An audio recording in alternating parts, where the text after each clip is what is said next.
ke capital structure and dividend policy. Bismillahirrahmanirrahim. Aku buka dulu. Assalamualaikum warahmatullahi wabarakatuh dan selamat sore.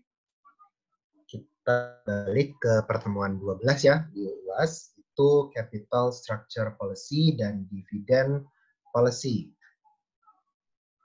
Nah, kita bahas pertama masuk di capital structure policy. Nah, capital structure policy ini itu di mana kita berbicara kurang lebih mengenai kebijakan manajemen tadi, kebijakan manajemen tentang bagaimana sih susunan modal yang paling bagus. Dalam artian gini, perusahaan kita itu mau banyakkan utang atau mau banyakkan ekuitas sih sebenarnya gitu kan, banyakkan debt atau banyakkan equity nih. Nah, sebelumnya juga pertemuan kali ini kita lebih banyak membahas mengenai lebih banyak membahas mengenai debt materi dibandingkan hitung-hitungan.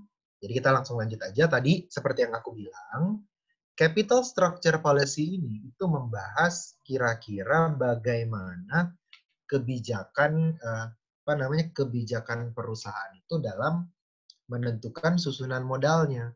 Dalam arti, aku tadi banyakkan utang atau banyakkan ekuitas sih sebenarnya gitu kan.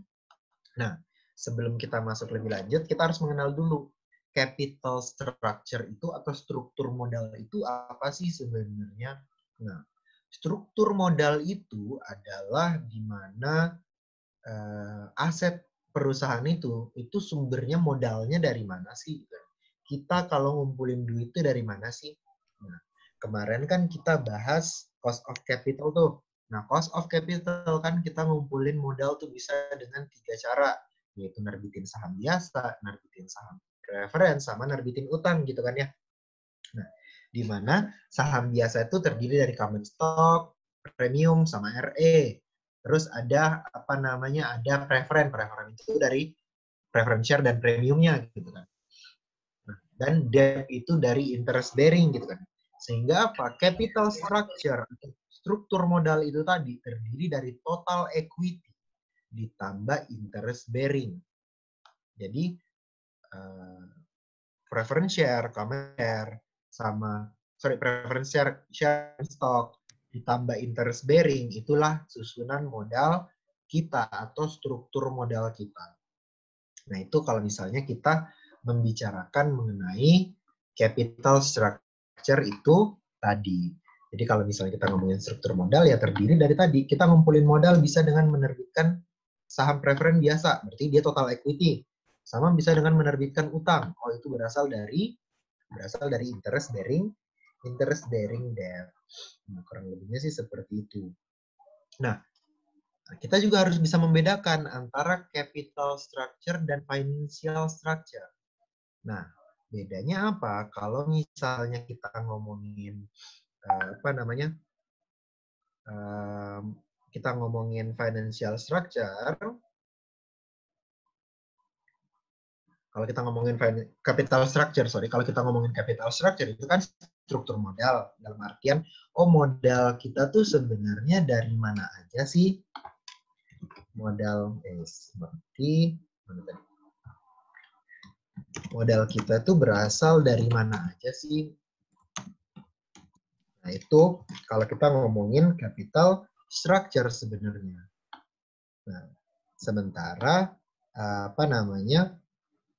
kalau misalnya kita ngomongin financial structure, itu membicarakan secara keseluruhan aset kita itu bukan aset sih, lebih tepatnya secara keseluruhan struktur keuangan kita tuh seperti apa. Nah, dalam artian kalau misalnya capital structure ngomongin modal doang, kalau financial structure udah ngomongin secara umum, ya udah liability totalnya berapa, equity totalnya berapa.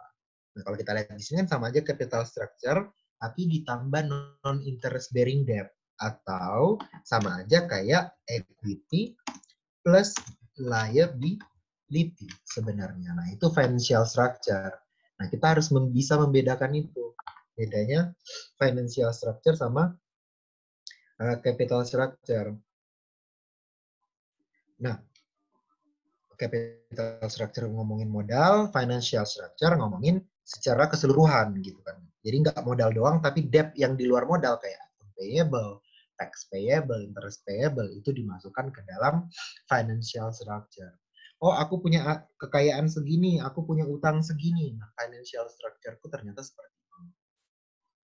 Nah, itu bedanya kalau kita membicarakan capital structure dengan apa namanya financial structure.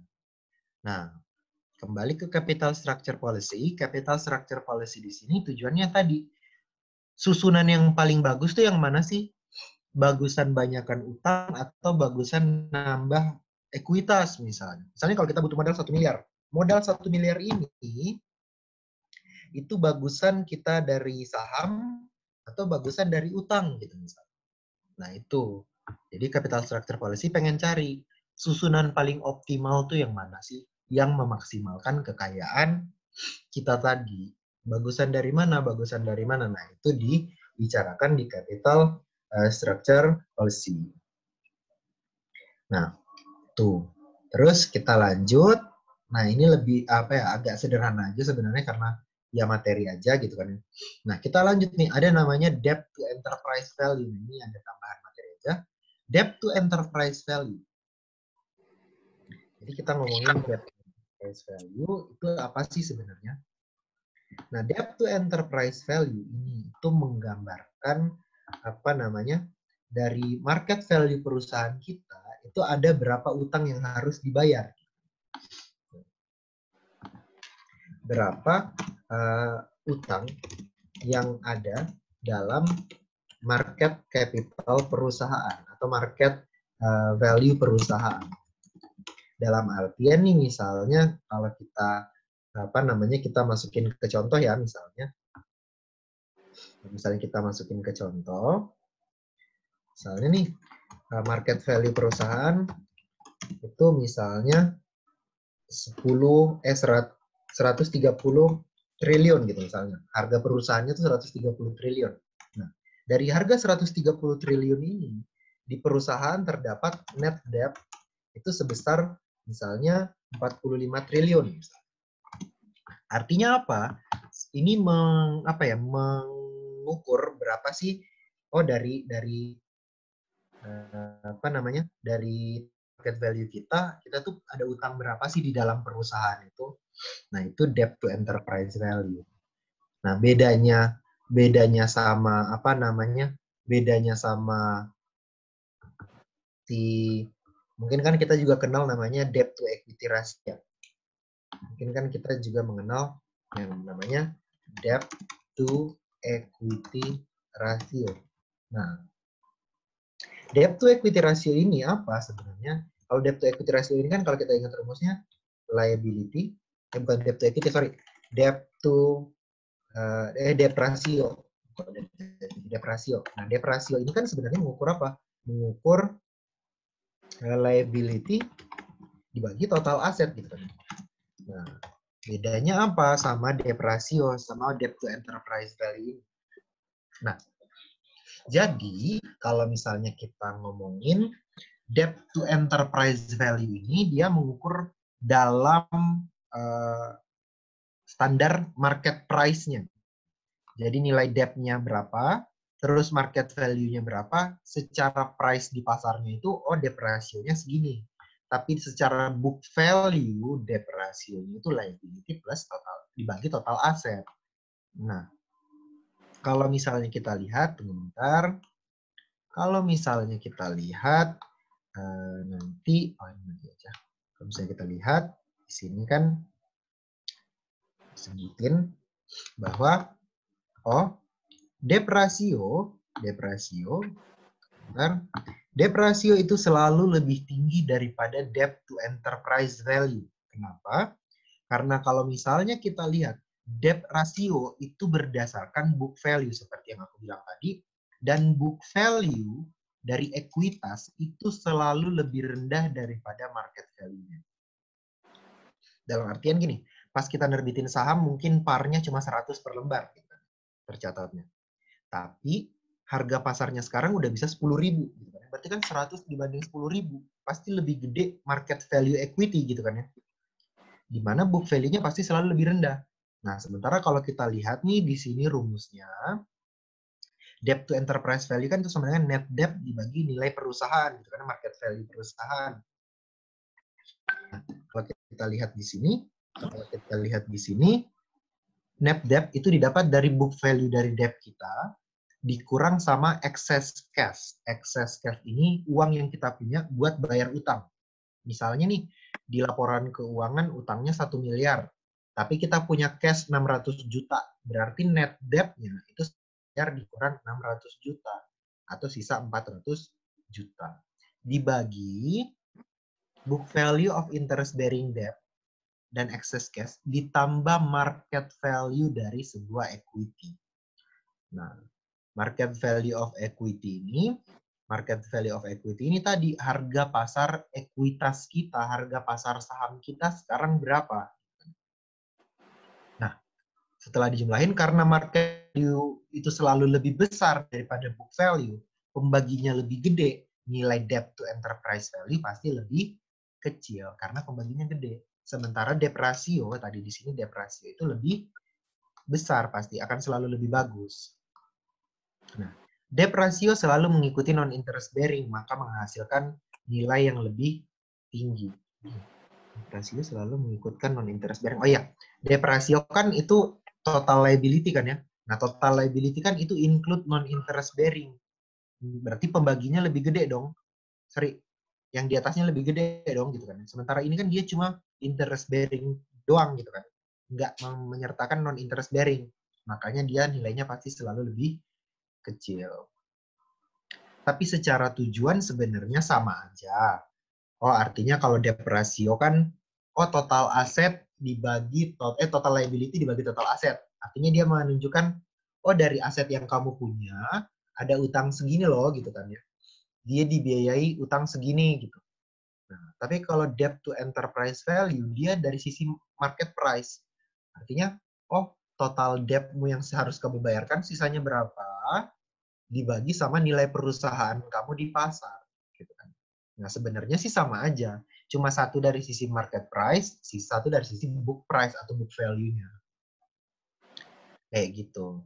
Nah, menurutku juga nggak terlalu ini ya, kalau materi ini nggak terlalu ditekankan di sini. Yang ditekankan di capital structure policy itu nanti di capital structure teorinya yang ada di bawah sini. Nah, kurang lebihnya kayak gitu. Oke, aku lanjut sebentar. Nah, tapi sampai di sini dulu ada yang mau ditanyakan nggak? Jadi intinya sebenarnya capital structure policy itu adalah susunan modal yang paling optimal buat perusahaan. Jadi optimalkan susunan modal menjadi susunan yang paling memaksimalkan kekayaan. Jadi kita cari susunan modal, struktur modal yang paling optimal. Nah, intinya itu sebenarnya. Itu capital structure policy. Di mana kita belajar kebijakan modal kita yang paling bagus tuh yang kayak gimana. Apakah banyakan utang atau banyakan ekuitas. Nerbitin saham atau nerbitin surat utang. Nah, ini kalau misalnya kita ngomongin capital structure policy. Oke, kalau misalnya belum ada yang mau ditanyakan, aku lanjut ya. Nah, kita masuk ke capital structure theory. Nah, capital structure theory itu menyebutkan bahwa secara teorinya ada nih yang memukakan namanya Modigliani sama Miller atau MM teori disebutnya gitu kan ya. Dia menyebutkan bahwa dalam kondisi ideal besarnya utang atau debt dalam capital structure itu nggak penting. Kenapa? Karena yang pertama, ini asumsi yang pertama nih. Jadi dia menyebutkan bahwa utang atau debt itu nggak penting dalam capital. Sementara kan yang kita pelajari di sini susunan modal yang paling bagus gitu kan. Nah, secara teori dia menyebutkan dalam kondisi ideal utang sama atau debt itu nggak ada bedanya sama equity. Nah, kalau kita lihat di sini asumsi yang pertama apa? cash flow yang terjadi itu nggak dipengaruhi oleh bagaimana kita mendanainya. Dalam artian gini, aku mau ngumpulin modal 300.000 nih. Modal 300.000. Kita lihat. Aku pengen ngumpulin modal 300.000. Nah, bagaimana aku mendanai 300.000 ini itu nggak penting sebenarnya. Mau dia banyakkan utang daripada saham atau banyakkan saham daripada utang, toh yang kukumpulkan juga pada akhirnya tetap sama sebesar 300. Gitu kan ya? Artinya secara teori harusnya nggak ada bedanya dong. Aku mau ngumpulin pakai utang, aku mau ngumpulin pakai nerbitin saham, ya sama aja. Sama aja gitu kan ya. Orang yang aku terima sama-sama 300, sama-sama 300 gitu kan. Nggak penting ternyata. Oh, itu asumsi pertamanya. Terus yang kedua, financial market itu sempurna. Financial market are perfect. Di mana entah kita mau bagi dividen, entah kita mau bayar bunga, itu tuh sama-sama cash flow gitu kan. Nggak perlu dibedain. Mau misalnya nih, kita ngumpulin 300.000 dari debt sama share. Nanti kita bayar dividen sama interest sekian. Kita ngumpulinnya 60% share, 40% debt. Bayar interest dividennya sekian. Lah, ini kan dua-duanya sama-sama kas keluar. Gitu. Ngapain dibedain? Gitu. Nah, itu asumsi yang kedua. Jadi secara teori, dia menyebutkan seperti itu. Nah, saat tidak ada pajak dan tidak ada tidak ada bunga gitu kan, tidak ada transaction cost, maka nggak ada bedanya debt sama equity itu tadi. Nah, jadi tadi mau dikumpulin pakai banyakkan utang, banyakkan saham, atau sebaliknya mau banyakkan saham atau dikitkan utang gitu kan ya. Nah, mau dia bayar dividen atau interest sama aja sebenarnya.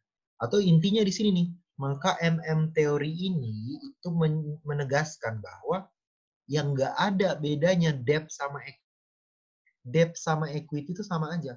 Mau kita banyakkan utang, banyakkan saham, toh pada kenyataannya sama aja. Secara teori.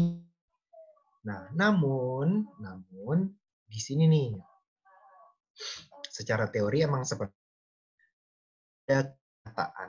pada kenyataannya, manajer perusahaan, manajer keuangan itu nggak peduli. Nggak peduli. Dia peduli gitu kan ya, akan bagaimana perusahaan itu dibiayai. Artinya dia peduli dong, debt sama equity ini strukturnya seperti apa gitu kan. Banyakan utang atau banyakan saham.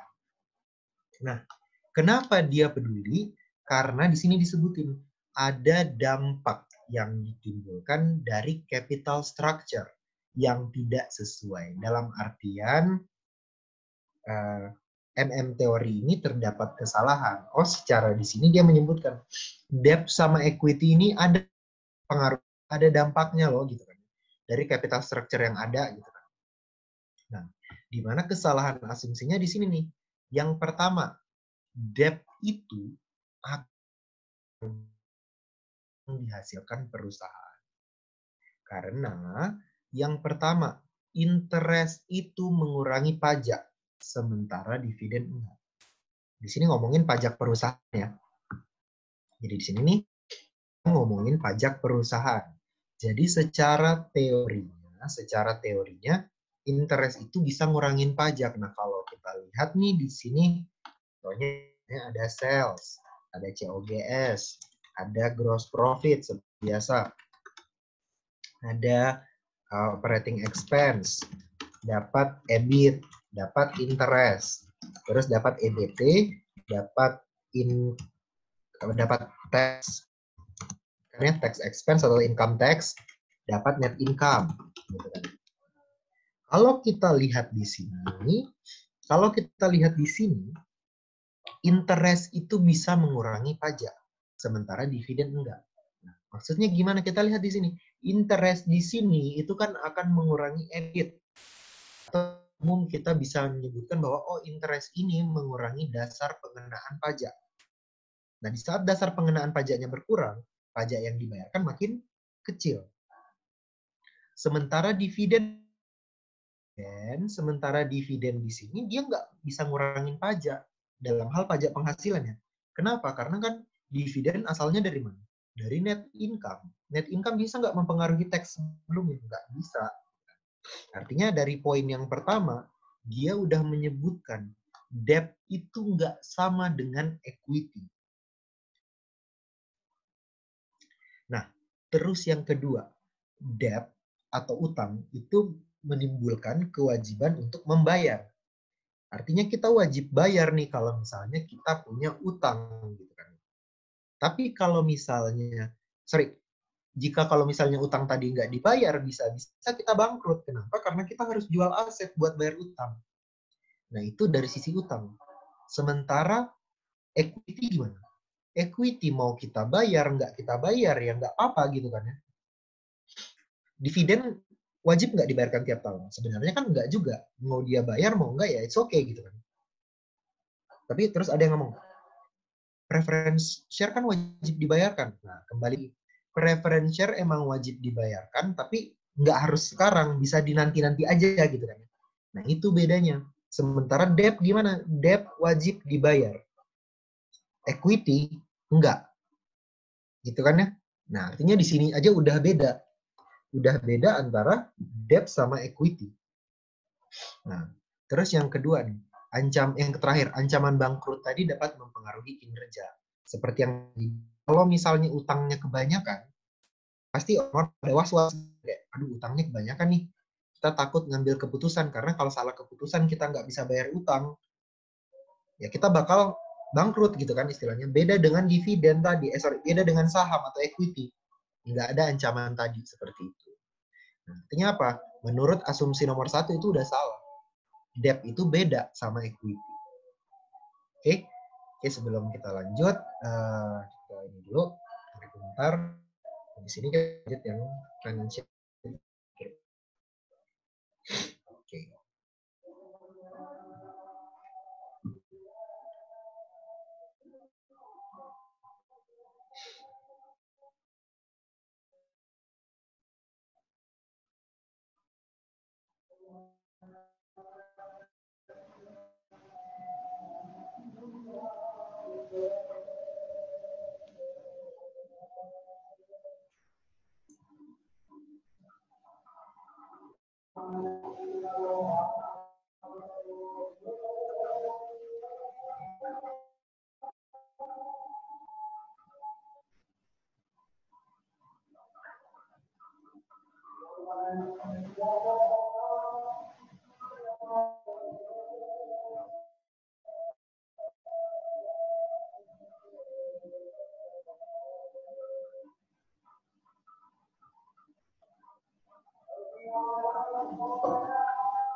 Oke, kita lanjut. Jadi yang kedua, financial market itu are not perfect. Artinya ada pajak, ada transaction cost gitu kan. Tadi pajak tuh bisa dipengaruhi oleh utang. Kita lihat sekarang di sini. Yang tadi di atas dia kan menyebutkan bahwa nggak ada bedanya interest sama dividen. Sementara kalau kita lihat ada nih pajak gitu kan. pajak dipengaruhi oleh interest dan dividen seperti yang tadi disebutin di atas. Terus yang kedua, transaction cost. Nah, transaction cost ini dalam artian kalau misalnya kita nerbitin utang dan nerbitin saham gitu kan ya, itu kan ada biaya-biayanya dan biayanya itu berbeda. Nah, sehingga dari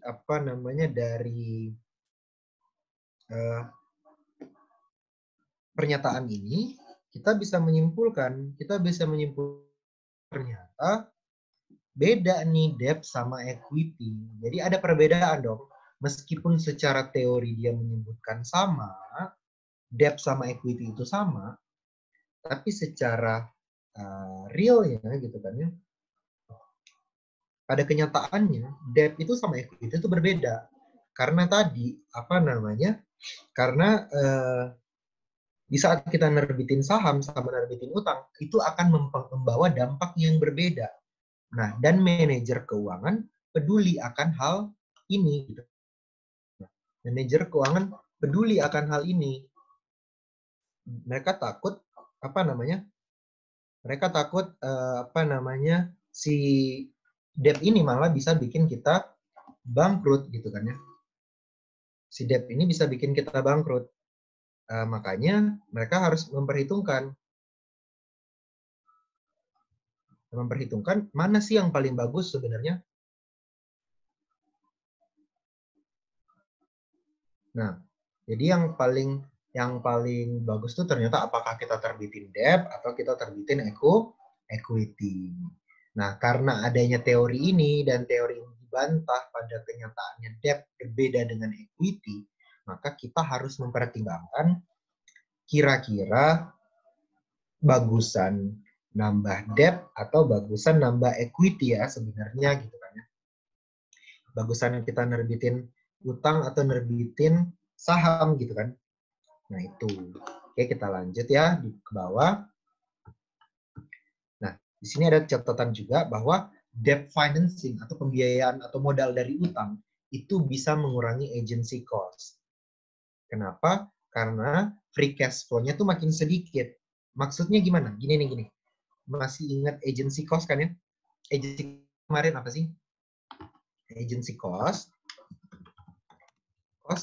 itu adalah biaya atau kerugian di saat manajemen itu tidak menerbitkan, di saat manajemen mementingkan kepentingan pribadi di atas perusahaan.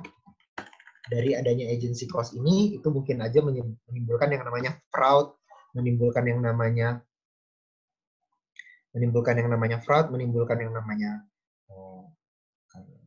KKN gitu kan ya. Nah, sehingga apa? Agency cost ini kan merugikan perusahaan. Nah, dengan pembiayaan dari utang, ini bisa mengurangi agency cost. Kenapa? Karena dia bisa mengurangi free cash flow. Maksudnya gimana? Di saat kita nerbitin surat utang, kita kan harus bayar interest tuh. Harus bayar interest. Nah, di saat kita bayar interest, berarti kan uang yang kita keluar lebih banyak gitu ya. Di saat uang yang keluar lebih banyak, uang yang tersisa lebih sedikit. Di saat uang yang tersisa lebih sedikit, yang bisa dipermainkan itu lebih sedikit. Free cash flow semakin sedikit, sehingga berdampak pada jumlah uang yang bisa dalam kutip dipermainkan, itu juga makin sedikit, gitu kan ya. Sehingga ya tadi, debt financing ini membawa pengaruh dong. Ada untungnya buat kita, gitu kan ya, istilahnya sebagai pemegang saham. Jadi nggak melulu kayak, ngapain kita utang kalau misalnya kita bisa nerbitin saham aja banyak gitu kan, istilahnya seperti itu. Ya jangan salah gitu kan ya. Utang juga ada manfaatnya, istilahnya kan seperti itu. Nah, tapi ada manager implication nih. Manager implication nih artinya ada kebingungan bagi si manajer itu tadi. Ada kebingungan apa? Mereka bingung kayak gini nih. Mereka bingung, di saat utangnya kita tambah, emang bisa mengurangi agency cost. Tapi, di saat utang itu lebih banyak, kemungkinan kita bangkrut itu lebih tinggi. Gitu kan ya. Artinya gini, tadi di awal kita udah ngomongin capital structure itu kita pengen nentuin bagusan nambah utang atau bagusan nambah bagusan nambah utang apa bagusan nerbitin saham gitu kan ya. Nah, dari nambah utang dan nerbitin saham kan di atas di sini kita udah belajar nih. Oh, utang tuh bisa ngurangin pajak, tapi utang tuh ada wajib bayar gitu-gitu kan ya. Terus ekuitas itu emang nggak bisa ngurangin pajak, tapi dia kemungkinan bangkrutnya lebih kecil gitu kan ya. Nah, kita udah belajar, oh ini loh perbedaannya debt sama equity. Nah, di sini kita harus memutuskan. Misalnya nih kita butuh tambahan modal, misalnya kita mau bangun pabrik 1 miliar. Gitu. Kita butuh duit nih 1 miliar dari mana? Apakah kita utang aja atau kita pakai modal pribadi atau dalam artian menerbitkan saham gitu. Nah, di sini nih implikasinya. Kalau kita nerbitin saham, emang bisa ngurangin agency cost, pajak bisa kurang gitu kan. Tapi ya pajaknya bisa kurang. Tapi di sini nih, kalau utangnya makin banyak, kemungkinan bangkrutnya lebih tinggi. Jadi kemungkinan lebih tinggi. Nah, di saat kemungkinan bangkrut lebih tinggi, ya bahaya dong buat kita. Jadi seperti itu tadi. Ada baik buruknya debt. Nah, itu yang harus kita pertimbangkan. Terus pertanyaannya, kenapa sih orang-orang nggak mau equity aja? Gitu. Equity itu permasalahannya dia berat banget. Kenapa? Karena satu, ekuitas tuh nggak ada jatuh tempo. Dalam artian, kalau kita bakal bagi dividen terus sampai perusahaannya entah berhentinya kapan gitu kan. Itu pertama, beratnya situ. Berat banget karena dia nggak punya jatuh tempo. Dan yang kedua, ya cepat atau lambat kita harus tetap bayar dividen dong kan ya. Karena tadi apa? Karena kalau kita nggak bayar dividen, orang-orang nggak mau investasi di kita. Istilahnya kan seperti itu. Orang kan mengharapkannya dividen gitu kan. Nah kalau misalnya dividen nggak ada, apa yang mereka harapin gitu. Nah itu. Makanya di sini kita harus belajar bagaimana sih kita menentukan susunan modal yang paling baik. Atau di sini nih kita belajar capital structure decision atau keputusan kita dalam dalam menentukan susunan modal perusahaan. Nah, itu capital structure decision. Jadi dalam menentukan struktur modal perusahaan, kita itu bisa menentukan apakah mending kita nambah utang ataukah kita nerbitin saham gitu kan. Jadi dari tadi kan kita kita cari susunan modal yang paling bagus. Bedanya utang sama ekuitas itu apa?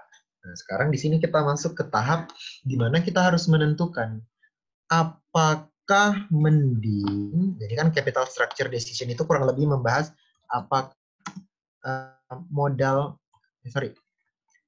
butuh modal. Nah, dari mana gitu. Nah, itu di capital structure decision. Jadi modal dari mana bagusnya gitu kan. Sebaiknya dari mana? Sebaiknya modal ini dari mana gitu kan. Sebaiknya dari mana?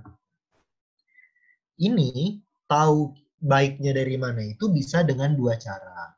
Ada namanya benchmarking nih. Dan ada yang namanya EBIT EPS indifference point. Jadi ada dua cara. Kita akan pelajarin lebih ke EBIT EPS indifference point-nya aja. Nah, kalau benchmarking itu kan nama lain dari membandingkan ya. Atau ya menyandingkan lah istilahnya. Oh, ada PT A, PT B. Kita lihat apakah udah sesuai atau enggak gitu. Dalam artian gini disebutin. Mencari benchmark pengelolaan pendanaan dari perusahaan lain untuk dijadikan sebagai acuan kita membandingkan. Dalam artian gini, kalau benchmarking ya, kalau kita ngomongin benchmarking, misalnya nih kita sebagai PT A misalnya, kita sebagai PT A, terus ada nih PT B yang menjadi acuan kita. PT B ini menjadi acuan kita, gitu kan ya. Nah, kita lihat dulu debt ratio misalnya. Debt ratio PTA itu 22,5%. Terus PTB itu misalnya 32%. Jangan PTB deh, kita ngambil data industri aja langsung. Industri. Nah, debt ratio PTA itu 22,5%. Industri itu 32%. Artinya apa? Kalau kita lihat, orang-orang di pasar tuh umumnya debt-nya 32% dari total asetnya. Sementara kita ngasih 22,5%. Nah, dari sini kita bisa menarik kesimpulan, berarti setelah dibandingkan, gitu kan, setelah dibandingkan dengan industri, gitu kan, kita, PTA, masih mampu lah, istilahnya masih mampu untuk mencari, menakar atau menambah perusahaannya seperti itu. Nah, kurang lebihnya seperti itu. Jadi kita acuannya ya pakai rasio aja, biar bisa debt rasio times interest, gitu kan, time interest earned, gitu kan, time interest earned dalam membandingkan kemampuan kita untuk menambah utang. Misalnya time interest earned-nya 5 kali. Nah, kalau industri itu biasanya 6 kali. Gitu.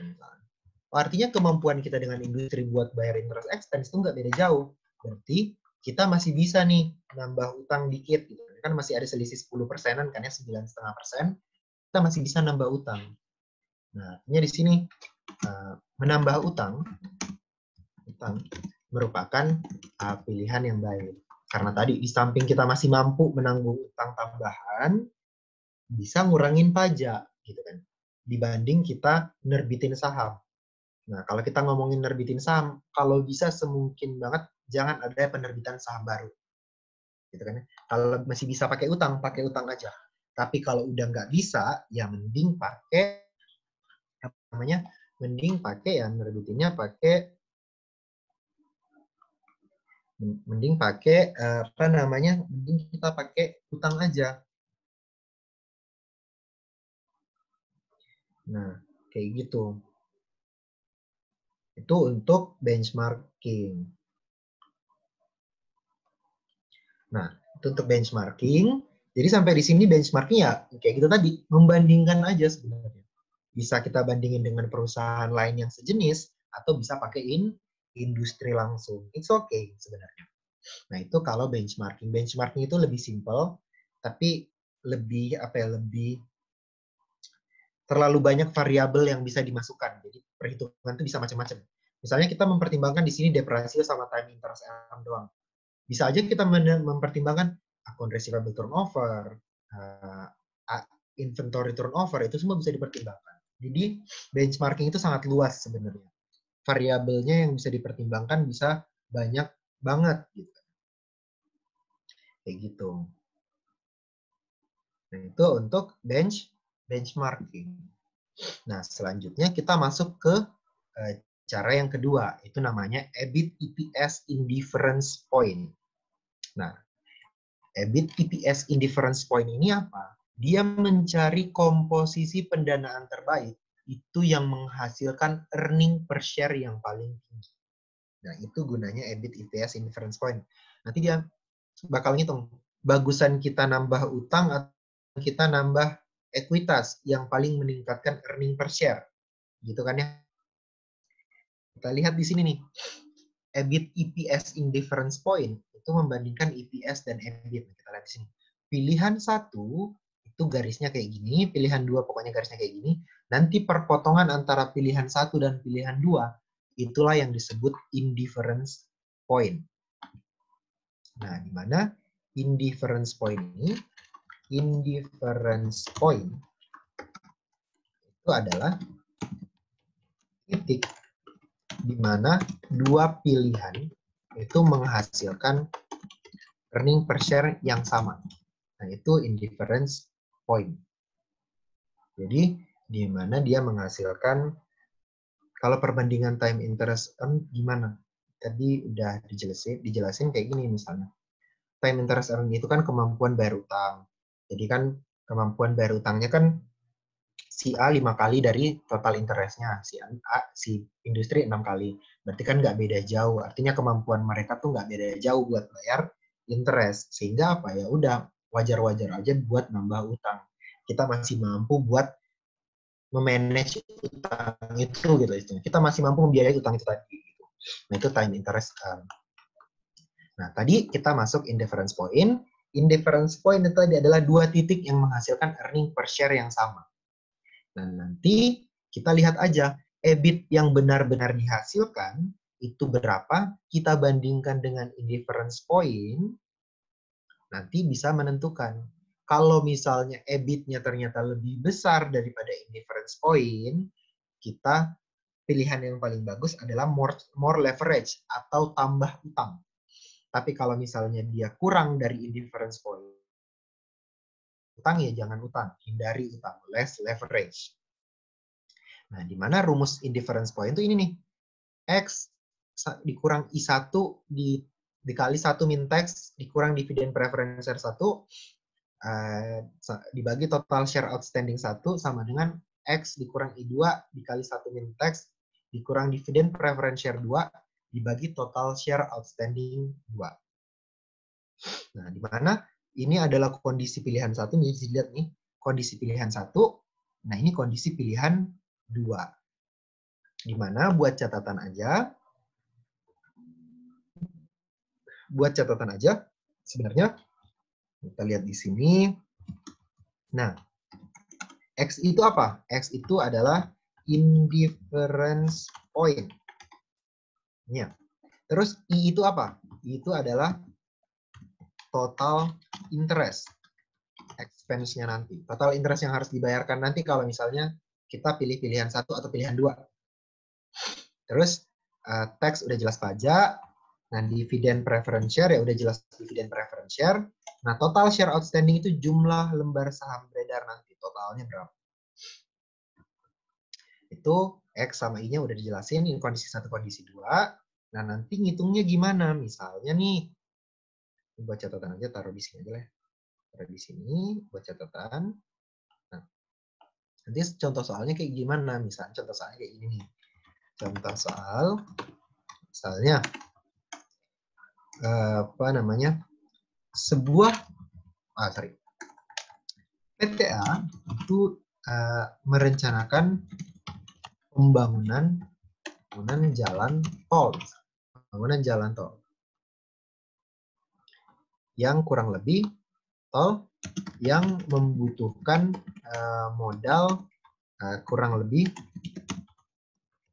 15 miliar. Karena 15 miliar. Nah, proyek ini diestimasikan akan menghasilkan earning before interest dan tax sebesar 2 juta. Ya 2 juta lah ya, 2 juta tiap tahunnya. Nah, itu EBIT-nya 2 juta. Nanti kita lihat modalnya itu dari mana? Pilihan modal nih, pilihan permodalan. Nah, di mana yang A? A itu 10 miliar dari penerbitan saham 10 penerbitan saham senilai 100 per lembar, gitu kan ya? Dan 5 miliarnya dari utang, 5 miliar dari utang yang memiliki bunga 12%. Nah, ya, bunga 12%. Nah, itu yang B itu 15 miliar seluruhnya itu dari penerbitan saham 10 saham senilai 100 per lembar. Nah, sekarang kita lihat kalau misalnya kita masukin ke rumus yang ada di sini, itu berarti apa? Pilihan yang satu itu pilihan satu kan terbitin 10 miliar saham 5 miliar dengan utang gitu kan ya. Berarti kan kalau kita hitung apa namanya? Berarti X-nya itu X dikurang I1. I1 itu adalah total interest expense. Jadi sebelum ada proyek dan setelah ada proyek, itu totalnya nanti berapa. Misalnya sebelum ada proyek interest expense-nya 100, setelah ada proyek ditambah sekian, itu jadi 150, berarti totalnya 150. Misalnya kayak gitu. Nah, kalau dalam hal ini kan kita nggak dikasih tahu kondisi sebelum ada proyek. Berarti ya udah kita pakai bunga di sini aja. Nah, X dikurang I1 itu sama dengan X dikurang 5 miliar tadi, 5 miliar dikali 12%. 15 miliar. Kok 15 miliar sih? Ini 15 juta ya, sorry. Ini 15 juta. 15 juta. Tadi ini 15 juta. Ini 10 juta. Banyak kan kalau 15 miliar. 10 juta. 15 juta. Ini 5 juta dikali 12%. Gitu kan ya. Dikali, pajaknya belum ya? Misalnya teksnya itu 50%. Berarti di sini dari 1 min 50% dikurang penerbitan dividen preference. Saham preference. Nggak ada kan ya, berarti dividen preference 0. Nanti dibagi sama jumlah lembar saham beredar. Itu didapat dari mana? Kita nerbitin 10 juta. Kita 10 juta dengan menerbitkan saham 100 per lembar. Berarti berapa lembar yang diterbitin? 10 juta dibagi 100 per lembar. Berarti dalam kurung 10 juta dibagi 100. Nah, itu yang pilihan pertama sama dengan pilihan sekarang. Pilihan kedua itu sama X dikurang. Nah, karena pilihan kedua nggak ada utang, berarti X dikurang 0, kan ya? Dikali 1 min 50% pajaknya, dikurang nggak ada dividen preference juga kan ya? Berarti 0, kan ya? Udah, dan 0. Terus dibagi sama, berapa tadi? Dibagi sama jumlah lembar saham beredar itu 15 juta dibagi 100. Nah, nanti dapat X-nya itu sama dengan berapa? Nah, kalau kita hitung, nanti X-nya itu sama dengan, mana di kalkulator, nanti X-nya sama dengan, berarti kalau kita hitung, X, jadi X. Alpha X dikurang dalam kurung 10 juta dikali 5 juta ya. 5 juta dikali 12%, gitu kan ya, dikali 1 min 50% dikurang 0 dibagi 100.000, 110 juta kan dibagi 100 kan 100.000 ya. 100.000 itu sama dengan alfa sama dalam kurung alfa X ini 0 dikali 1 min 0,5, 50% dikurang dividen preference-nya 0, nanti di bawahnya itu 150.000. Nah, nanti shift solve, nanti dapat X-nya sebesar 1.800.000. Berarti nanti indifference point-nya sebesar 1.800.000. Nah, habis ini kita bandingkan. Kita sandingkan antara EBIT dan indifference point. Indifference point, nah itu berapa? Nah, EBIT-nya ini itu sebesar 1.800.000. Nah, indifference point-nya ini sebesar, kebalik ya. EBIT-nya ini sebesar, kalau tadi disebutinnya 2 juta. Nah, indifference point-nya itu sebesar 1.800.000. Nah, kalau kita sandingkan, gedean yang mana kira-kira? Nah, setelah kita sandingkan, kita ternyata, lebih gede yang EBIT-nya. Nah, berarti kalau kita lihat di sini, EBIT kalau lebih besar daripada indifference point, berarti more leverage atau utang. Berarti pilihan terbaik itu adalah menambah utang. Jadi kalau ada pilihan yang menambah utang, kita pilih yang itu. Nah, kalau kita lihat di sini, dengan menambah utang, maka permodalan terbaik itu adalah pilihan A, di mana kita mengambil atau menerbitkan utang lagi di samping kita menerbitkan saham. Kayak gitu. Karena tadi apa? Di saat EBIT-nya itu masih lebih besar daripada indifference point, artinya EBIT yang kita hasilkan masih mampu menutupin interest yang ada. Kurang lebihnya sih seperti itu. Makanya ya udah kalau nambah utang sebenarnya nggak apa-apa gitu kan. Nah ini cara kita ngitung kalau misalnya kita ngomongin apa namanya indifference point ini tadi. Jadi kurang lebih sebenarnya seperti ini sih. Nah,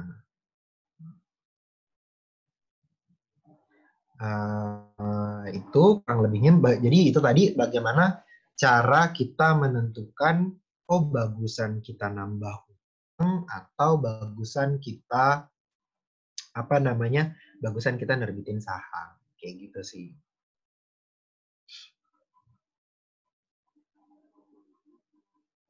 Nah, kurang lebihnya sebenarnya seperti itu.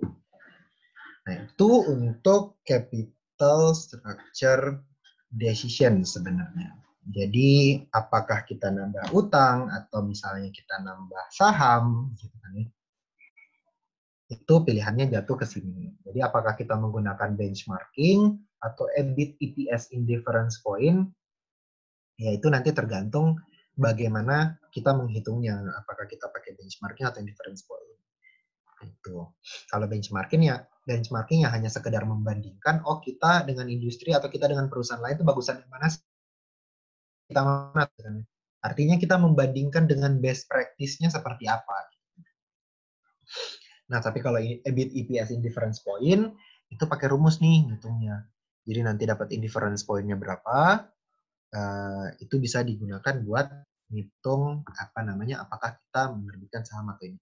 Mas, kalau yang diketahui jumlah lembar saham biasa dan preference lalu diketahui dividen. Diketahui jumlah lembar saham biasa dan preferen lalu diketahui dividen yang dibayarkan atas saham biasa yang saham enggak gini. Interest, sorry kalau utang itu diwakili sama interest, preferen diwakili sama dividen preferen share, kalau saham biasa diwakili oleh jumlah lembar sahamnya aja. Selain itu diabaikan aja. Jadi dividen common stock itu diabaikan, lembar saham preferen diabaikan, itu udah kayak gitu aja sih, Mas. Berarti kalau EBIT lebih kecil dari indifference point, pilihan B ya?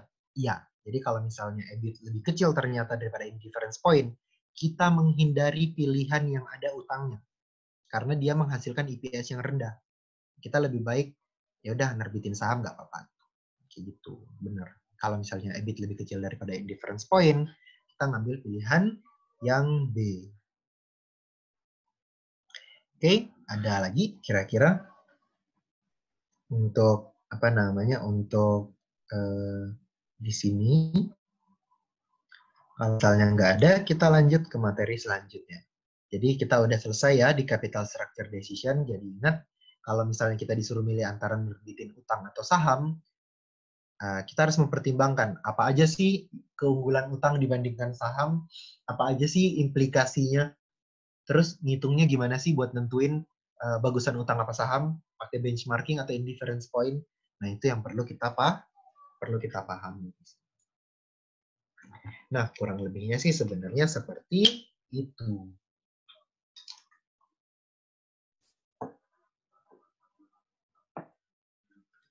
Nah.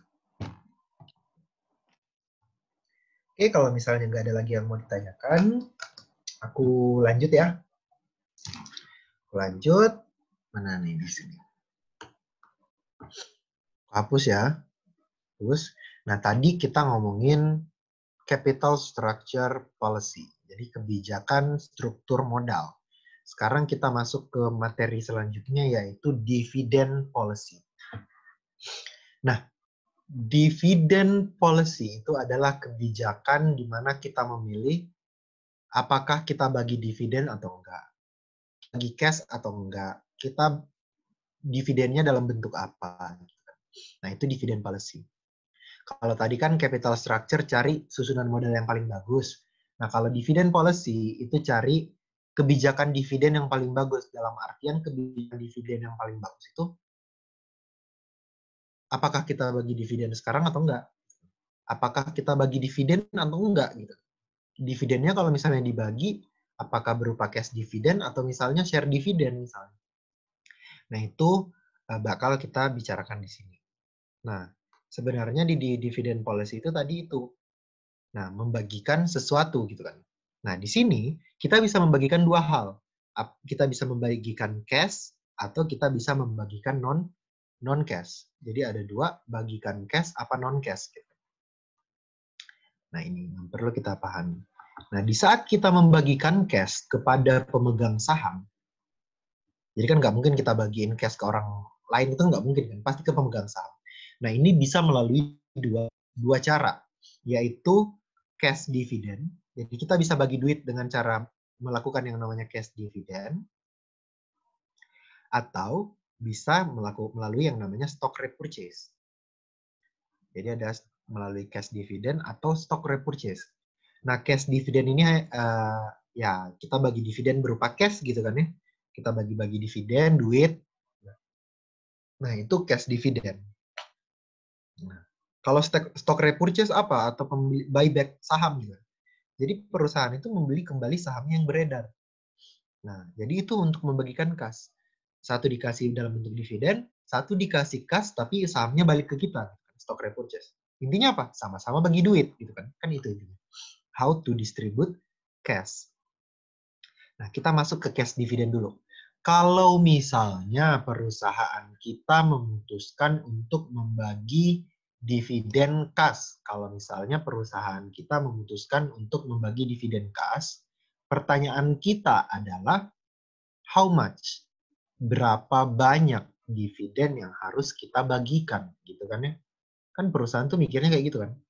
Kalau beda sama dividen preference kan udah jelas ya, dividennya tuh tetap segini aja tiap tahun pasti. Tapi kalau misalnya kita ngomongin dividen apa namanya? Kalau kita ngomongin dividen uh, cash dari untuk saham biasa, itu kan nilainya tergantung perusahaan. Nah, pertanyaan yang muncul tuh adalah how much? Berapa banyak sih yang kita bagikan? Nah, ini pertimbangannya ada dua. Pertimbangan yang pertama adalah dividen payout ratio. Jadi perusahaan itu biasanya bagi dividen berapa banyak sih? Dividen payout ratio kan net dividen common stock. Jadi dividen rasio ini biar nggak lupa, dividen rasio itu sama dengan dividen dari common stock dibagi sama net income dikurang dividen dari preference share. Itu. Jadi net income kita setelah dikurangi dividen untuk preference, kita bagi dividen berapa persen sih? Nah, itu dividen payout ratio. Dividen payout. Nah, dividen payout ratio ini akan menjadi patokan kita dalam membagi seberapa besar sih atau seberapa banyak dividen yang kita bagikan. Gitu kan ya. Misalnya nih kita biasanya bagi dividen payout tuh 50%. Berarti 50% nanti income-nya misalnya 1 miliar, berarti 50% dari 1 miliar itu 500 juta dibagi lembar saham ada berapa? Ya itulah berarti per saham dapatnya segini gitu kan ya. Nah, itu yang pertama berdasarkan dividen payout ratio. Terus pertimbangan yang kedua, jadi kan pertimbangan pertama adalah melihat dividen payout ratio. Pertimbangan yang kedua itu adalah melihat pola pembagian dividen. Nah, pola pembagian dividen ini maksudnya apa? Pola pembagian dividen ini maksudnya apa? Dia melihat tahun-tahun sebelumnya itu kondisinya gimana, gitu kan ya? Patternnya seperti apa, polanya seperti apa, patternnya seperti apa. Nah, dalam artian gini, misalnya nih polanya, example, polanya misalnya tahun ini bagi tahun lalu, polanya bagi dividen tiap tahunnya ganjil misalnya. Dalam artian, tahun ini bagi, tahun depan enggak, tahun depannya lagi bagi, tahun depannya enggak. Nah, ini menjadi pertimbangan kita. Ya logikanya kalau misalnya tahun ini bagi 10, tahun depan enggak, tahun depan baginya berapa? Ya, depannya bagi apa enggak? Ya kalau mengikuti polanya kan berarti harusnya bagi dong. Nah, berapa tapi? Nah, berapanya itu mengacu pada dividen payout rasionya ini tadi. Nah, dividen payout ratio ini itu bisa pakai apa? Pakai average aja. Jadi rata-rata dividen payout ratio, rata-rata dividen payout itu beberapa tahun sebelumnya. Jadi kita lihat polanya aja. Jadi kalau misalnya dia bagi dividennya tiap tahun, ya udah berarti tahun ini kemungkinan bagi. Terus rata-rata dia bagi dividen berapa persen sih dari net income? Oh, sekian persen. Nah, itu yang menjadi pertimbangan kita akan berapa banyak dividen yang akan dibagikan. Kurang lebihnya gitu kalau misalnya kita membicarakan cash dividend. Jadi kalau misalnya kita ngomongin cash dividend, itu tadi berapa banyak ya tergantung kebiasaannya sebenarnya seperti apa gitu kan. Nah, terus ada nih buat catatan. Buat catatan, dalam pembagian dividen itu dibagi 4 periode. Ada namanya announcement date, ada ex dividend, sama ada record date sama payment date. Announcement date ini itu adalah tanggal pengumuman dividen. Dalam artian, oh perusahaan ngumumin, kita bakal bagi dividen loh. Nah, ini tanggal mana perusahaan mengumumkan akan membagi dividen. Jadi, oh misalnya nih PTBA misalnya Bukit Asam, dia pengen bagi dividen. Oh dia ngumumin tanggal segini, kita bakal bagi dividen nanti. Gitu kan ya. Sebesar segini misalnya. Nah, ini announcement date. Terus ada namanya ex dividend date. Nah, ini ex dividend date ini itu adalah periode transaksi jual saham setelah adanya pengumuman pembagian dividen, namun belum ditetapkan penerimanya. Nah, dalam artian, oh perusahaannya tuh bakal bagi dividen, tapi dia belum bilang ke siapa aja, gitu kan ya. Nah, itu ex dividend date.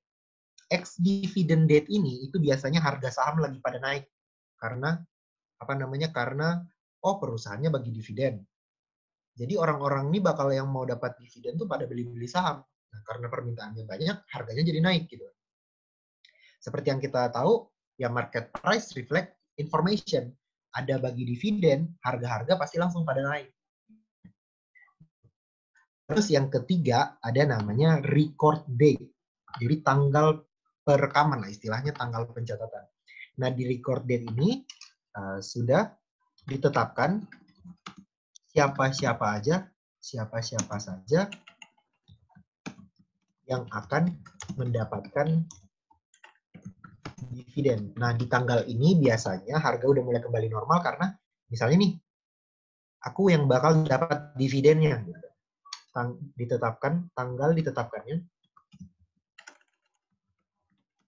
siapa aja yang mendapatkan dividen sesuai siapa yang memegang saham pada saat ini. Kayak gitu. Nah, itu record date. Terus payment date udah jelas tanggal pencatatan, tanggal pembagian dividennya kan ya. Tanggal pembayaran dividen. Tanggal pembayaran dividen. Nah, ini itu untuk apa namanya yang keempat. Jadi ini periode-periode dalam pembagian dividen. Ada announcement date, tanggal pengumuman, ex dividend date, tanggal istilahnya kayak tanggal yang berada di antara tanggal announcement dan record date. Ini tanggal transaksinya nih. Nah, itu ex dividend date. Record date itu adalah tanggal pencatatan. Oh, kamu yang bakal nerima dividennya. Nah, yang keempat, payment date adalah tanggal pembayaran. Nah, itu kalau misalnya kita membicarakan kita membicarakan cash dividend itu sendiri. Nah, kalau misalnya kita ngomongin cash dividend ya seperti ini sebenarnya. Jadi siapa-siapa aja yang bakal nerima, berapa besarnya itu udah ditentukan di periode ex dividend sebenarnya. Nah, kayak gitu. Terus kita masuk ke stock repurchase. Stock repurchase ini itu adalah pembelian saham milik perusahaan. Gitu. Pembelian kembali, buyback saham. Nah, pertanyaan di saat kita mau membeli kembali saham perusahaan itu kembali, itu adalah caranya gimana kita beli saham perusahaan itu kembali. How to buy, gitu kan ya. Bagaimana kita buyback saham kita. Nah, ini bisa melalui 3 cara. Ada yang namanya open market, ada yang namanya tender offer, ada yang namanya direct purchase from large investor. Jadi, open market, tender offer, dan direct purchase.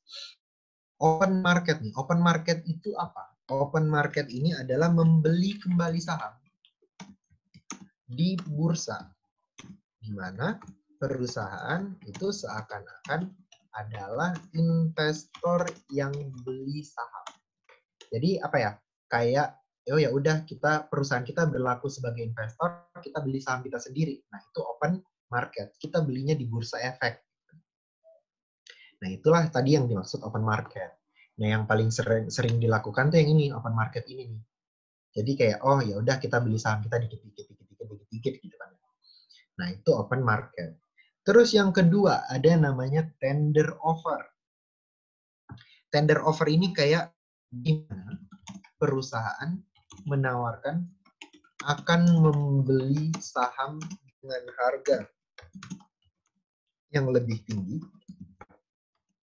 untuk menarik pemegang saham untuk menjual saham. Jadi perusahaan ini bilang, aku mau beli sahamku kembali dengan harga di atas pasar gitu kan. Tinggi dari pasar untuk menarik pemegang saham tadi untuk menjual sahamnya biar mereka tertarik. Artinya, oh kalau aku jual sekarang aku bakal dapat untung gede gitu kan, istilahnya seperti itu. Nah, itulah tadi tender offer. Nah, jadi perusahaan mengumumkan nanti tanggal segini kita akan beli saham kita dengan harga segini misal. Jadi mereka mengumumkan nanti biar orang-orang tuh oh iya ya kalau aku jual sekarang aku bisa untung langsung nih, nggak perlu nunggu lagi gitu kan. Nah, itu tender offer. Jadi dia menawarkan. Nah, terakhir direct purchase from large investor itu di mana perusahaan mendatangi langsung memegang saham signifikan untuk melakukan pembelian saham perusahaan. Nah, nanti harganya ya sesuai kesepakatan. Artinya kan mereka memegang saham signifikan untuk melakukan pembelian saham perusahaan dengan mencari kesepakatan. Misalnya harganya nih, perusahaan pengen, misalnya nih ada orang yang megang saham perusahaan 20%. Gede kan ya 20%. Nah, si orang ini itu nggak mau dong ngejual sahamnya di pasar, itu malas banget gitu kan istilahnya seperti itu. Nah, si perusahaan ini pengen beli, dia datangin orangnya, ya udah lepasin sahamnya, aku beli nanti dengan harga sekian. Nah, itu direct purchase from large investor. Jadi sesuai namanya kita beli langsung ke orangnya, nggak melalui pasar. Nah, itu cash dividend dan stock repurchase. Kurang lebih kalau kita pengen ngebagiin cash, itu bisa dengan 2 cara ini. Berapa besar atau caranya kayak gimana, semua bisa diatur. Atau bisa dipertimbangkan. Nah, ini pertimbangannya. Dividen payout, pola pembagian, kalau stock repurchase itu caranya ada 3 nih, open market, tender offer, sama direct purchase from large investor. Kak nanya dong, keuntungan perusahaan ngeluarin duit buat tender offer apa ya? Ya tadi, seperti yang di sini. Biar orang-orang itu mau ngejual sahamnya. Misalnya kayak aku nih punya BCA, misalnya saham BCA. Aku punya saham BCA. Harganya sekarang di pasar tuh misalnya 31.000 lah. Terakhir aku lihat 31.000 per lembar. 31.000. Nah, tapi dividen ini perusahaan yang rajin bagi dividen. Istilahnya seperti itu. Perusahaan ini merasa ya udahlah, kayaknya aku pengen ngebeli saham kembali gitu kan, biar nanti dividen yang dibagikan lebih sedikit. Istilahnya seperti itu. Biar bisa kita lebih banyak investasi daripada bagi dividen aja gitu. perusahaan kemudian mau membeli saham yang ada di pasar dengan harga lebih tinggi, ya tujuannya tadi buat orang-orang yang tujuannya awalnya investasi beralih ke trading gitu kan, dalam artian oh iya ya mending aku jual sekarang daripada nunggu dividen yang nggak pasti gitu kan, misalnya kayak gitu. Nah itulah keuntungan perusahaan, kenapa mereka mau tender offer ya biar orang-orang mau jual gitu kan, kayak gitu. Oke, apakah perusahaan tidak rugi kalau memberi di atas harga pasar? Logikanya gini, kalau mereka udah rela membeli di atas harga pasar, berarti lebih rugi kalau misalnya mereka tetap sahamnya beredar gitu kan. Ya pertimbangannya banyak lah. Kalau misalnya kita beli harga saham di atas pasar selain menarik pembeli, ya mungkin aja emang harga sahamnya mungkin aja emang underprice gitu kan ya. Misalnya harganya harusnya emang lebih tinggi tapi orang-orang tuh taunya harganya sekarang rendah gitu kan. Atau kemudian pertimbangan selanjutnya, kita mengurangi jumlah saham beredar tadi biar dividen yang dibayarkan lebih sedikit, kita lebih bisa ekspansi perusahaan ya. Pasti ada pertimbangannya. Ya logikanya gini, kalau misalnya orang ngambil keputusan, siapa sih yang ngambil keputusan sengaja buat rugi, kan nggak ada. Kayak gitu.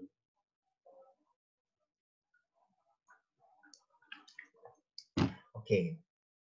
Ada lagi yang mau ditanyakan mengenai cash dividend sama stock repurchase?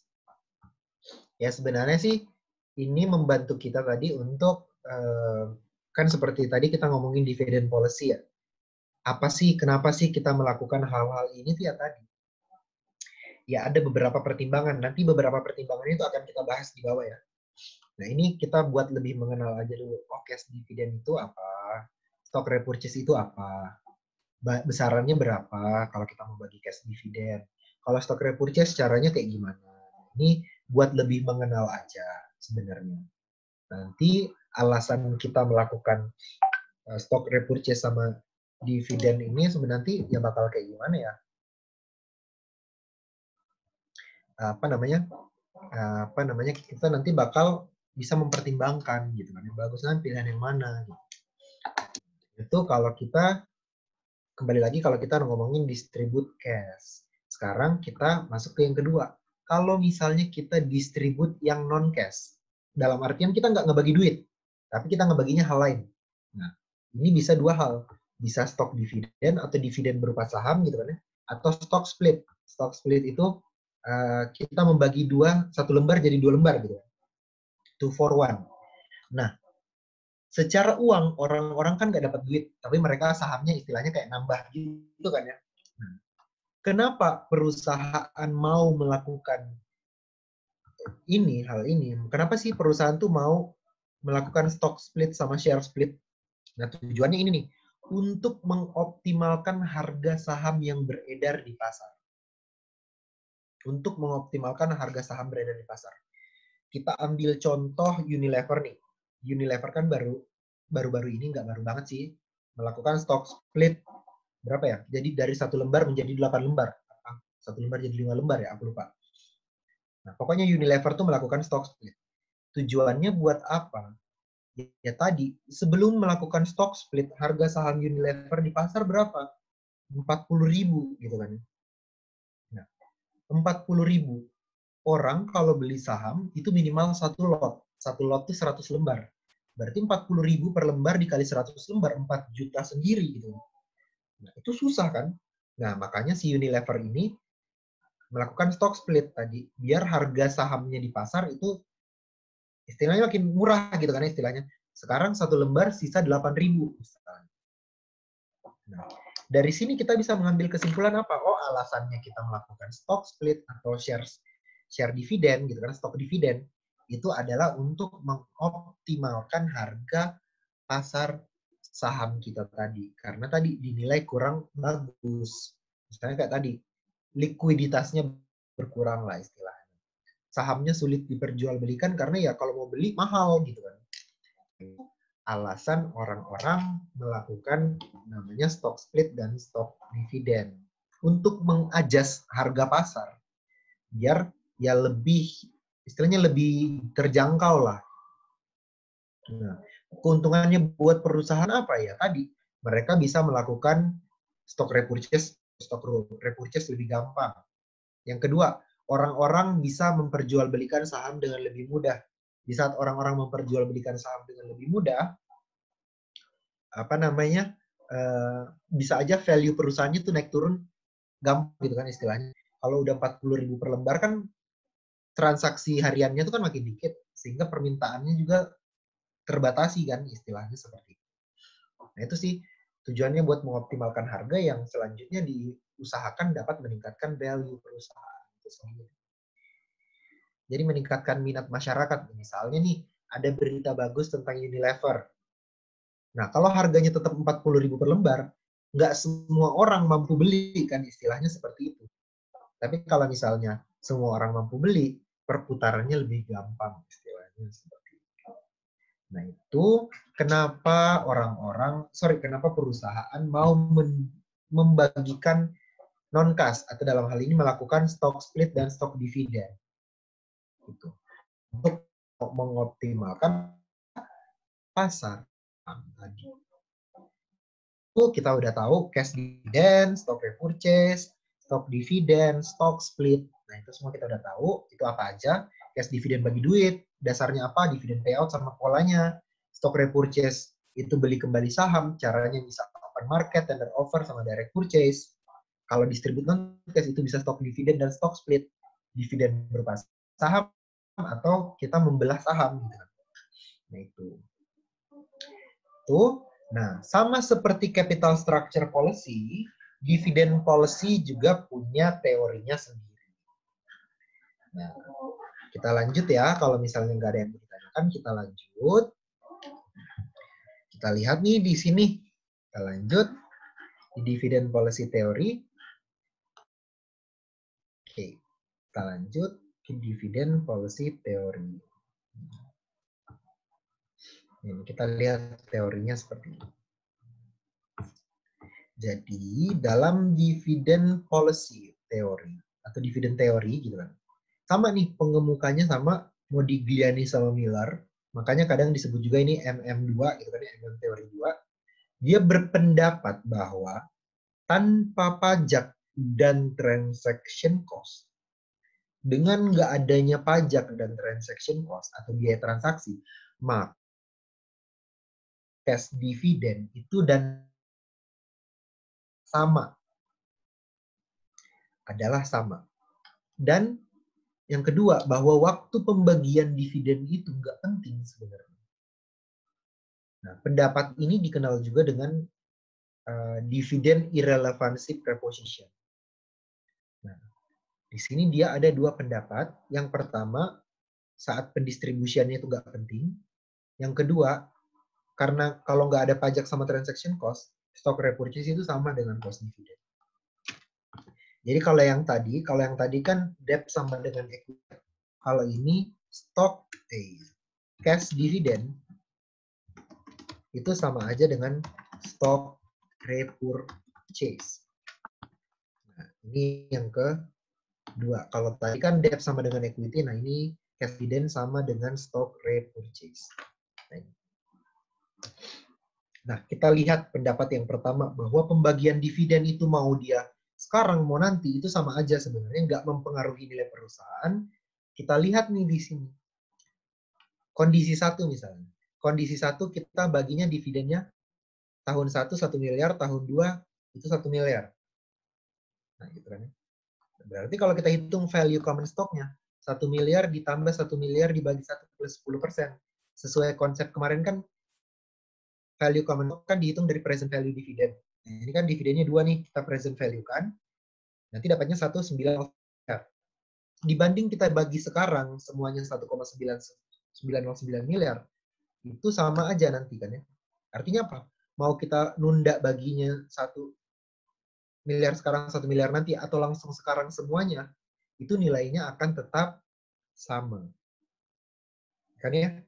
Jadi waktunya nggak relevan. Mau kita bagi sekarang, mau kita bagi nanti, ya sama aja gitu. Nah ini mendapat yang pertama. Asumsi yang pertama. Terus dalam kondisi ada pajak, nggak ada transaction cost, maka stock repurchase dan cash dividend itu adalah hal yang sama. Oke, kita lihat di sini. Kondisi pertama kita bagi cash dividend 1 miliar. Kondisi kedua kita melakukan stock repurchase 1 miliar. Secara teori sama aja. Kenapa? Karena kita lihat nih, dalam kondisi apapun, mau dia cash dividend, stock repurchase, investor yang punya sahamnya, dia tetap dapat 1 miliar. Gitu kan ya? Misalnya ini aku pegang saham, kamu kasih aku dividen 1 miliar, aku dapatnya 1 miliar, kamu beli sahamnya dari aku 1 miliar, aku tetap dapat 1 miliar juga. Jadi sama aja sebenarnya. Nah, sama seperti yang aku sebutin di atas. Dia menyebutkan bahwa ya udah sama aja, cash dividend sama stock repurchase itu sama aja. Nah, itu secara teorinya. Secara teorinya menyebutkan seperti itu. Nah, namun seperti tadi si capital structure policy ada sanggahannya juga.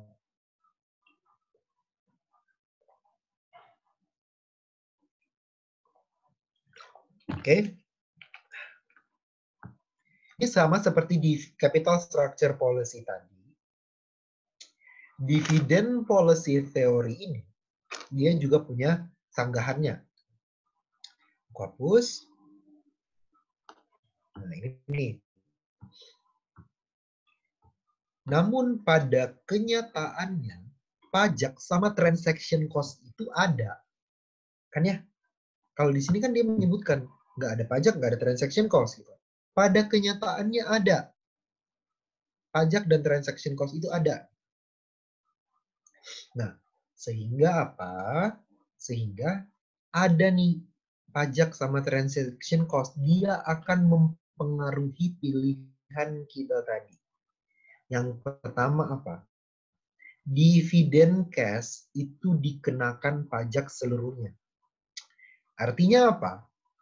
Misalnya nih, kita bagi dividen 1 miliar ini nih, kita bagi dividen 1 miliar. Kan ya? Nanti 1 miliar ini itu akan menjadi dasar pengenaan pajaknya. Artinya apa 1 miliar lain halnya dengan stock repurchase.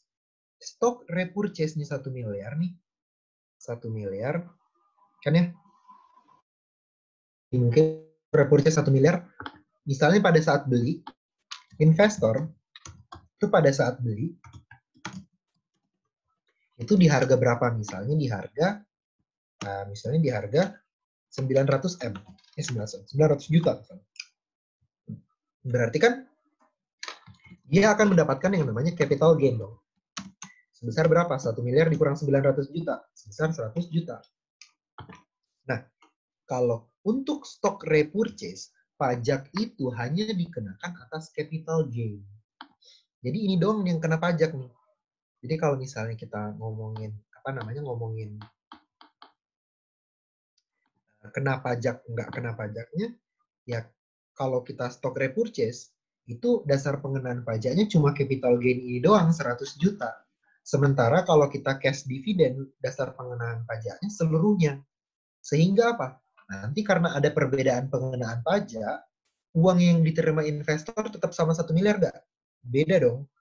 Kalau cash misalnya pajaknya 1%. 1 miliar kali 1% berarti dapatnya 999 miliar. 999 juta. 990 juta.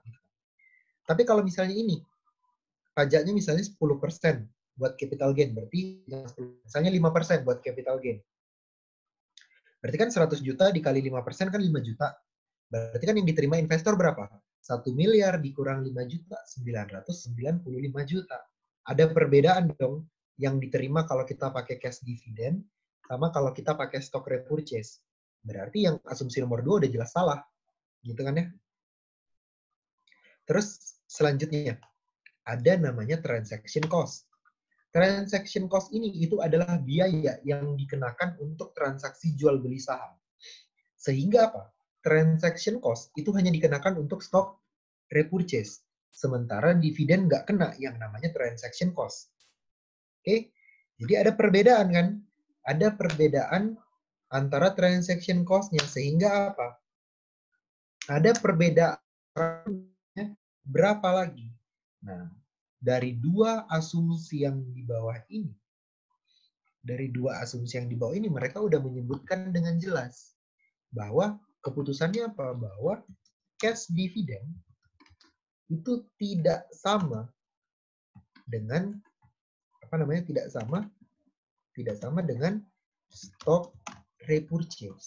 Nah, secara teorinya tadi sama gitu kan ya. Tapi pada kenyataannya dividen sama stock repurchase ini pada dasarnya tidak sama. Jadi itu.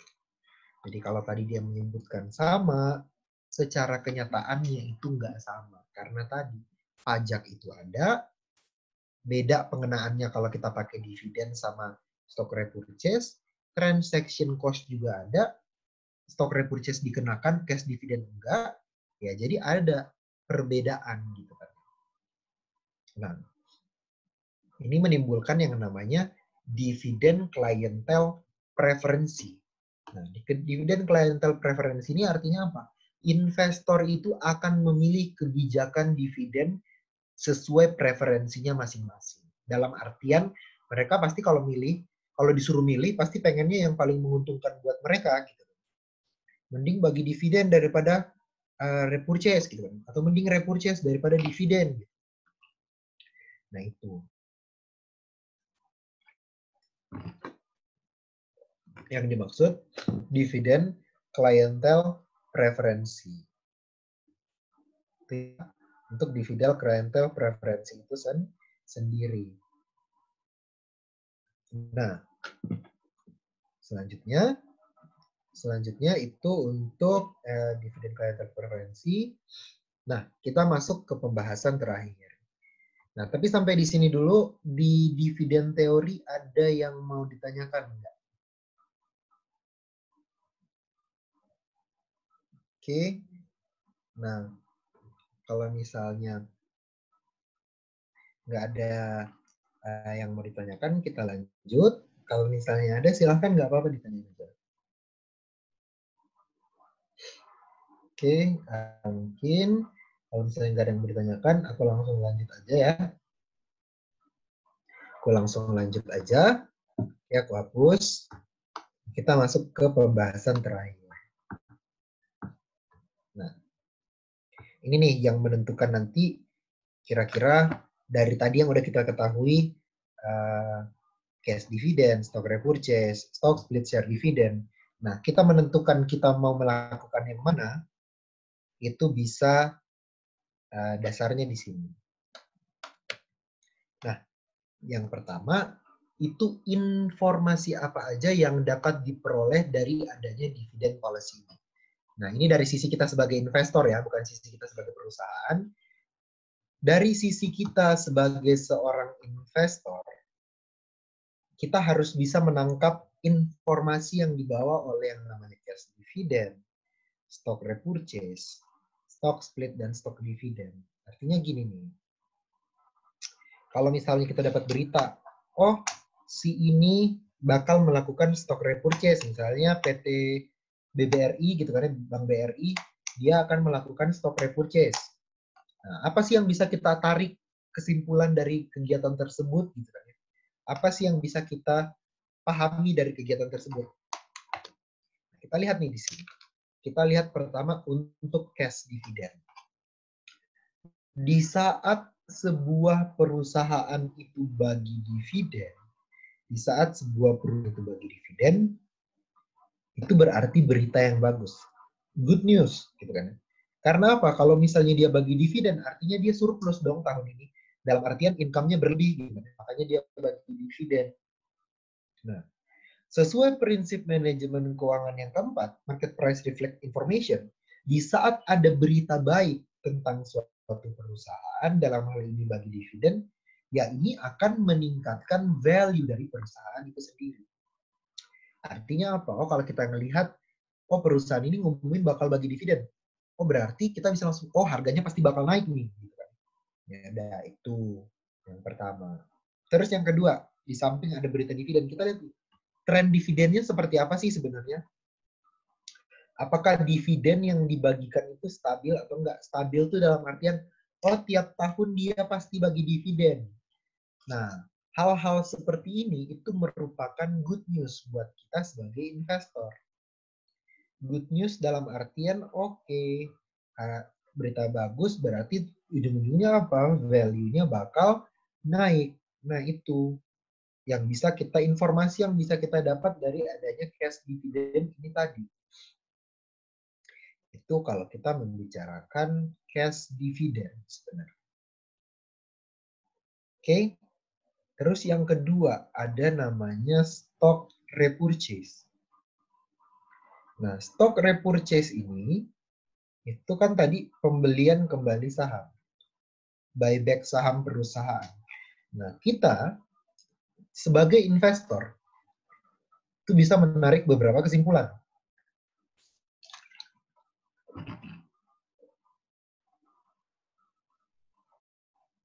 Yang pertama, perusahaan kelebihan uang. Logikanya gini, di saat perusahaan itu udah mau beli sahamnya sendiri, itu cuma bisa berarti dua hal. Antara perusahaannya emang lagi kelebihan duit, atau harga sahamnya itu underprice.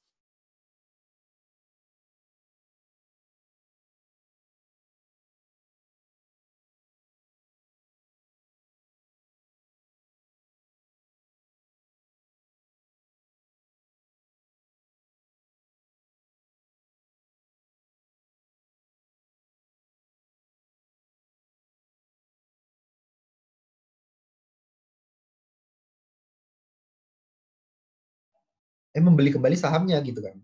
Itu perusahaan kelebihan uang. Terus yang kedua, harga saham underprice. Logikanya gini, di saat mereka mau membeli sahamnya mereka sendiri, pasti mereka tahu dong, ini sahamnya lagi murah nih, padahal value-nya lebih tinggi gitu kan. Misalnya nih, harga saham Mandiri 4.000 per lembar, 4.000 per lembar, tapi perusahaan mau beli. Berarti kita bisa mengambil kesimpulan apa? Kalau Mandiri mau beli sahamnya sendiri, berarti kan value sebenarnya itu harusnya lebih tinggi dari 4.000, gitu kan ya? Lebih tinggi dari 4.000. Oh, berarti ini mengindikasikan bahwa harga saham yang ada di pasar sekarang itu underprice. Terus mungkin ada yang mikir, lah kenapa kita patokannya sama mereka? Kan bisa aja mereka perhitungannya salah. Nah, sekarang kita lihat gini. Kalau perusahaan sendiri yang melakukan, itu kemungkinan besar benar. Kenapa? Karena informasi yang dimiliki perusahaan itu selalu lebih lengkap dibandingkan kita sebagai investor. Ya, siapa sih yang paling mengenal dirinya sendiri selain dirinya sendiri gitu kan? Ya, perusahaan Mandiri nih misalnya beli sahamnya sendiri. Ya pasti dia udah tahu dong sahamnya tuh harga sebenarnya itu berapa harusnya. Gitu. Nah, makanya itu berita yang dibawa sama si stock repurchase tadi. Entah dia kelebihan duit atau saham perusahaannya lagi under price atau harganya kurang gitu kan ya daripada yang sebenarnya kayak gimana. Nah, itu untuk apa namanya si saham stock repurchase, sorry, si stock repurchase tadi. Nah, itu untuk apa namanya stock repurchase itu tadi. Oke. Nah, selanjutnya itu adalah apa namanya stock split dan share dividend. Jadi informasi apa yang bisa kita tarik di saat perusahaan melakukan stock split dan share dividend? Ya, ini bisa berindikasi bahwa sekarang harganya udah mau ke titik optimal. Karena perusahaan itu mencoba membawa harga sahamnya ke titik optimal tadi. Nah, seperti yang kita tadi pelajari di awal, bahwa alasan mereka melakukan stock split sama share dividend karena harganya nggak optimal. Nah, di saat mereka melakukan stock split dan share dividend, harganya sekarang menuju ke titik optimal. Nah, ini berita-berita yang bisa kita ambil dari kegiatan-kegiatan yang dilakukan oleh perusahaan itu tadi. Nah, itu sih kurang lebih informasi yang bisa kita tarik dari adanya dividen policy ini tadi. Kayak gitu. Oke, itu untuk dividen policy. Terus selanjutnya ada residual dividend policy. Nah, residual dividend policy ini apa? Residual dividend policy ini itu adalah kebijakan di mana kita bakal bagi dividen itu dari sisa-sisa operasi. Dalam artian, oh ya udah kalau misalnya kita ada duit sisa, ya udah nggak apa-apa deh bagi dividen gitu. Nah ini teori ini tuh seperti ini.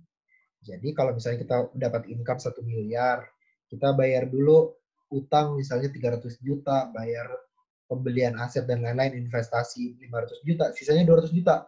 Nah, sisa-sisa inilah yang bakal dipakai buat dividen. Itulah yang disebut residual dividend policy. Bahwa perusahaan itu membagikan dividennya dari sisa-sisa perusahaan aja. Kayak gitu. Nah, itu untuk apa namanya? Residual dividend policy ini tadi. Oke, sampai di sini itu untuk residual dividend policy. Nah, yang terakhir nih, faktor-faktor yang mempengaruhi berapa banyak sih kas yang bakal dibagiin perusahaan. Nah, misalnya nih, yang pertama itu likuiditas perusahaan. Nah, likuiditas ini perusahaan itu artinya kan kalau kita ngomongin likuiditas kan current asset dibagi current liability gitu kan. Nah, di saat perusahaan itu terlalu liquid,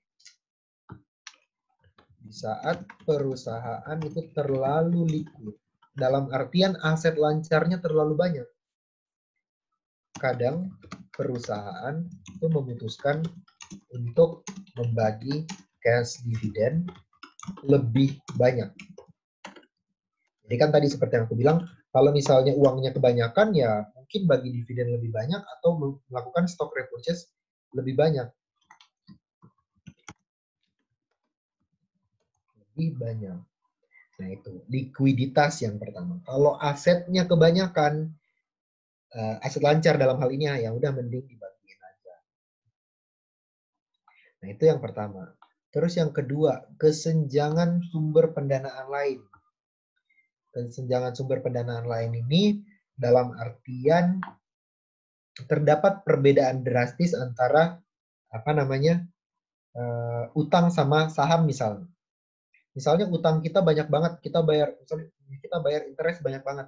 Buat ngimbangin tadi, istilahnya biar pemegang saham biasa nggak iri lah ya istilahnya.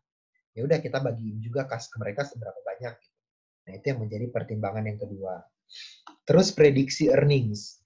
Nah di saat prediksi earnings ini bagus dalam artian kita kalau memprediksi pendapatan itu benar-benar mulu gitu kan. Ya kita bakal berani membagi kas yang lebih banyak. Karena ya tadi, kemungkinan kita bakal dapatnya lebih banyak, ya kita juga bakal baginya lebih banyak. Sesuai tergantung prediksi kita nanti gimana. Gitu. Kalau di masa depan kayaknya income-nya makin naik.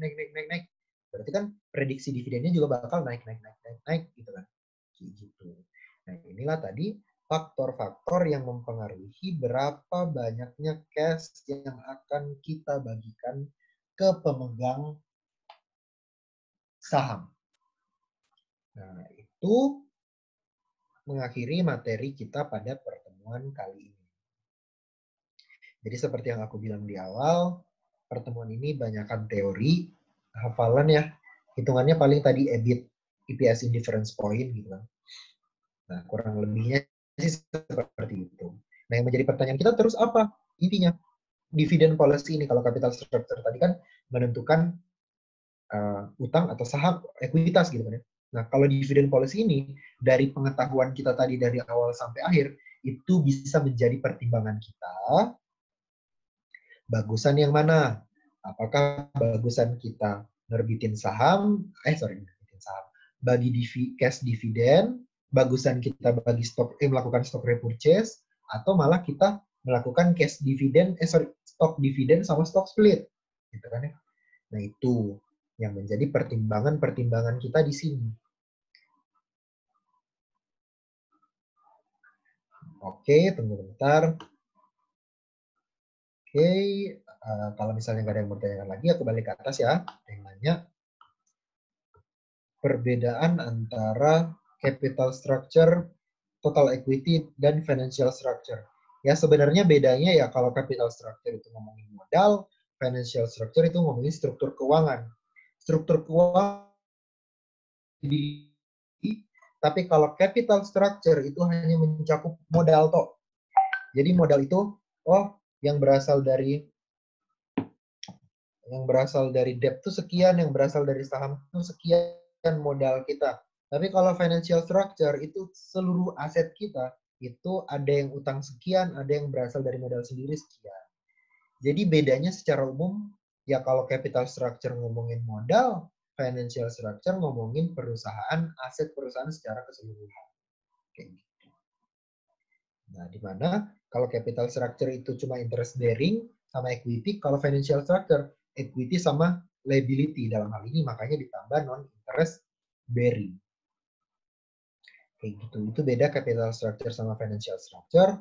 Terus debt to enterprise value seperti tadi aku bilang, debt to enterprise value itu adalah gampangnya adalah market value dari debt ratio. Kalau debt ratio dalam book value, debt to enterprise value itu dalam market value.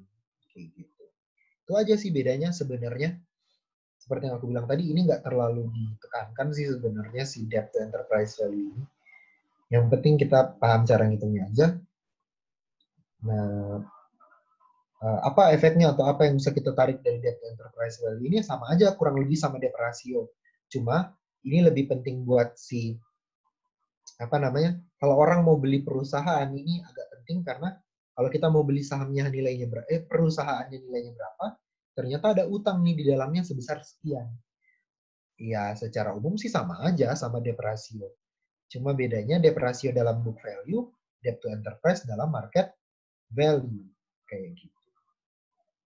Oke, ada lagi kira-kira yang mau ditanyakan mengenai capital structure policy dan dividend policy ini?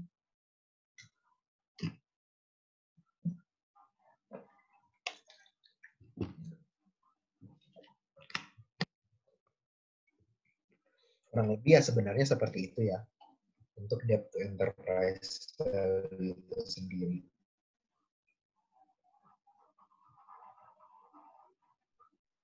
Kurang lebih sih kayak gitu. Gimana? Ada yang mau ditanyakan lagi nggak mengenai ini?